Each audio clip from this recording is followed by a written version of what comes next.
15 বছর পরে নতুন করে আবারও শুরু হচ্ছে বিডিআর হত্যাকাণ্ডের তদন্ত। এজন্য সাবেক বিডিআর মহাপরিচালক অবসরপ্রাপ্ত মেজর জেনারেল আলম ফজলুর রহমানের নেতৃত্বে 7 সদস্যের কমিশন গঠন করা হয়েছে। 15 বছর পর আবার নতুন করে শুরু হচ্ছে বিডিআর হত্যাকাণ্ডের তদন্ত। এজন্য অবসরপ্রাপ্ত মেজর জেনারেল আলম ফজলুর রহমানের নেতৃত্বে 7 সদস্যের একটা কমিটি গঠন করা হয়েছে।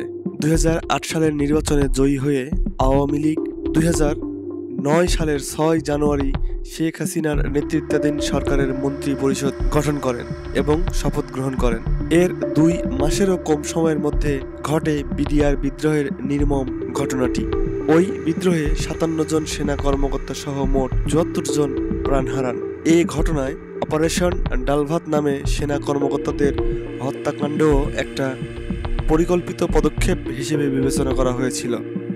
সে সময় বিভিন্ন মহলে এ অভিযোগ প্রচলিত থাকলেও বিডিআর এর সাধারণ সৈনিকদের বিচারের মুখোমুখি করা হলেও মূল অভিযুক্তদের বিরুদ্ধে কার্যকর পদক্ষেপ নেওয়া সম্ভব হয়নি বলে অভিযোগ রয়েছে।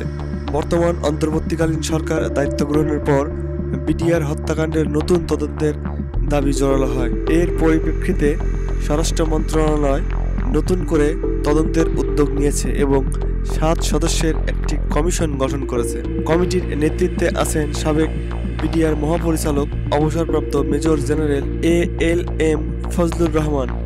কমিটিতে আরও রয়েছেন সামরিক বাহিনীর 2 জন সদস্য, সিভিল সার্ভিসের একজন প্রতিনিধি, ঢাকা বিশ্ববিদ্যালয়ের একজন শিক্ষক, জগন্নাথ বিশ্ববিদ্যালয়ের একজন শিক্ষক এবং পুলিশের উচ্চ পর্যায়ের একজন কর্মকর্তা। গত সোমবার বিজিবি দিবস উপলক্ষে আয়োজিত এক অনুষ্ঠানে স্বরাষ্ট্র উপদেষ্টা এ বিষয়ে বিস্তারিত জানান।